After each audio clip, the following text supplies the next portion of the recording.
Good morning, guys. I was actually intending to spend the Saturday at home and just chill and relax, but I got this morning a phone call. I have to change a couple of things on the secret track again, so heading to the studio.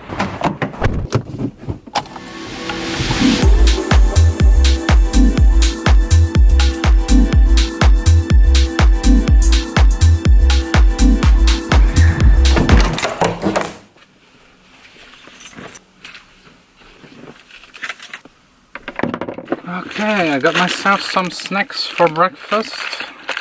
I didn't have time to eat something at home. Now, before continuing working on this other project that is getting more and more annoying each and every second, let me continue yesterday's topic about room acoustic.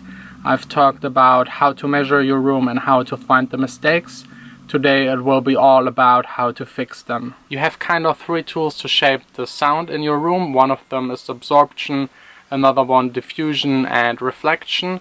There are some really special things like Helmholtz resonators that just fix the problems and one certain really specific frequency. I won't go too much into the detail of that kind of stuff. It's super complicated and very individual. In most situations you will be able to fix your problems with absorption. I have here 3 panels that are actually IKEA bookshelves. I filled them with a special material I will show you later and just covered them with a bit of fabric to make them look a bit nicer and also to keep that stuff that is in there that is not really the healthiest from spreading into this room. One of the first points you should cover with absorption is the back wall. That's where most of the sound is going to and getting reflected from. The next early reflection points you should cover are the ones left and right of your sweet spot. You get the reflections from this speaker hitting this wall and then to your sweet spot. By putting absorption there, this is minimized. Same goes for the other side, of course, and most people forget about the ceiling. That's also where a lot of frequencies get reflected. Treating the room corners will help a lot to get the bass frequencies as linear as possible. That's where most of the bass is building up. And don't forget, you have also room corners between the ceiling and the wall, and also the floor and the wall. You could cover all of them, but in most studios this is not really practical, so I only covered here these corners and the ones in the back. In most studios you try to have the front as absorbing as possible, right around your sweet spot. And in the back of the studio you leave a little bit more room. You need a bit of reflection and reverb to make the room still sound alive.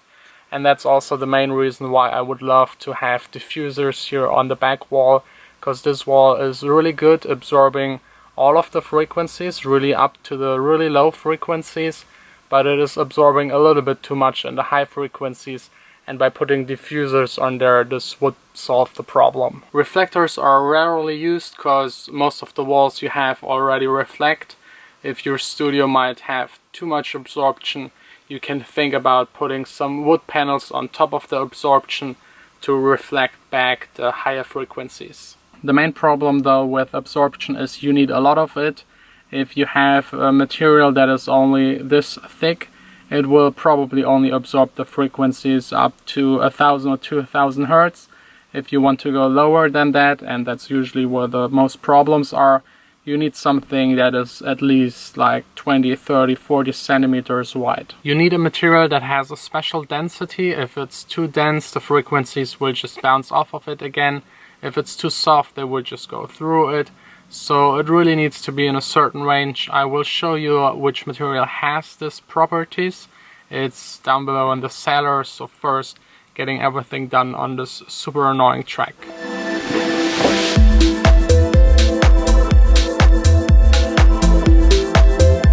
Before I go down to show you the material, here is a really interesting graph that will give you an idea how thick this material really has to be. It shows you different thicknesses of the same material. It goes from 2 centimeters to 25.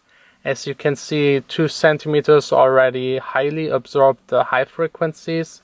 If you want to absorb the low frequencies around 120 Hertz, you already need a material that is 25 centimeters thick. All of these panels are around 25 centimeters thick.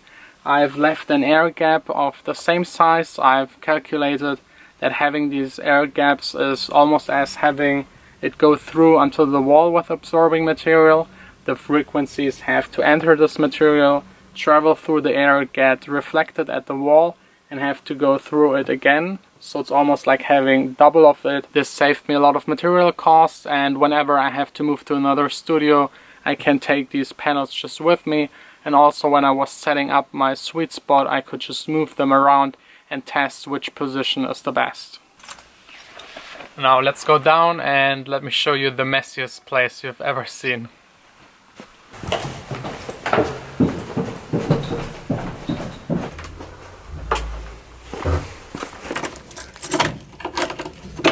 So that's a really messy cellar, and here's one of the packages left over from the absorbing material. It is not the healthiest, so be careful with it. It's called Sonorox, it's from rock wool, and it has the best properties for absorbing sounds. I have here in the back a lot of this foam stuff. It is really the worst you can do in your studio. It is only absorbing the high frequencies and leaves you with a room that is almost dead in the top frequencies and still has all of the issues in the low end. This stuff might be only interesting for a vocal booth, and some people think it reduces the loudness to your neighbors, but it really doesn't. It doesn't help at all. So really don't even think about buying this foam stuff. It's just a big waste of money, and at the end it will harm the sound in your studio even more than just having no acoustical treatment. I thought these changes in the studio might only take 1 or 2 hours, but in fact I've spent now half of the day in the studio. It's now 4:30 and I promised Vanessa to hurry up today. This went horribly wrong as always.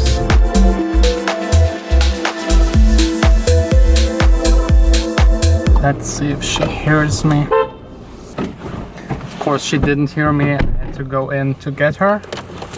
Are you ready? What are the plans for today? Metro. Metro. Metro is a really big grocery, shopping and everything else shopping center. For business owners only. Yes, and it's really annoying. But we have also to go to another store that is really close by, and it's probably the first time I will really enjoy going shopping with Vanessa. She needs a new computer, and there's really nothing more exciting than buying new gear. But first, this little fella needs a quick drink.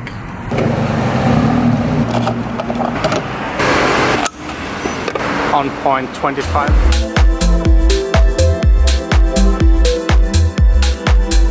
That's a new version of my studio display, but it's curved and I'm not a big fan of the curved design.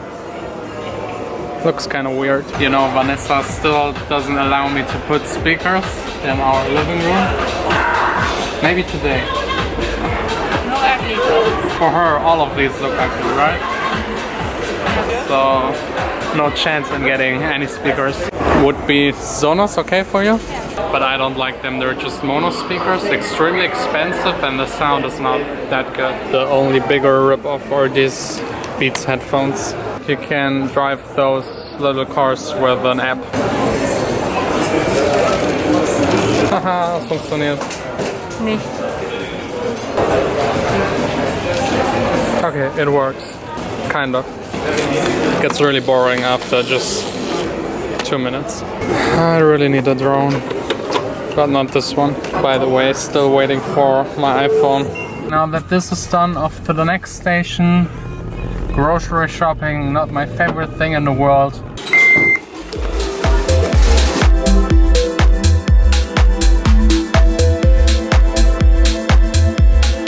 This entire store is actually just for businesses and restaurants and that kind of stuff. So they're selling everything in really big packages.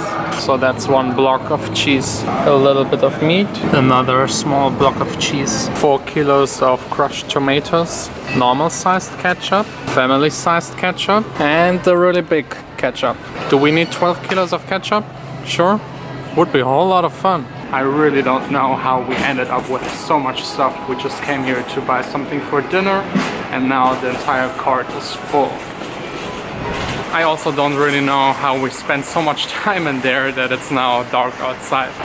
You know, the thing I really hate about shopping is that it's such an inefficient process. First you have to select your stuff, put it into the cart, and then you have to put all of your things onto the belt, from the belt again into your shopping cart, then into the car. Then you have to drive while vlogging and be really careful not to crash into another car. And then you have to carry all of that stuff into your kitchen. Someone should really think of something that all of this isn't necessary anymore. Next up, trying to find a parking spot. Jetzt schon Stopp. I don't know how narrow this parking spot is, but Vanessa screamed 3 times while I tried to fit in here. For the rest of the night, just helping Vanessa to set up her new computer. It's actually the first time since '95 that I'm working with a Windows computer. I really disliked them for a long time, but I think now with the newest Windows update, they're really close to Mac. So this should be the biggest problem. And maybe later tonight I'm going to a club. A friend of mine is DJing and he told me I will get free drinks. That's really something where I can't say no. That's our breakfast for today, except for the snacks that I had earlier this morning.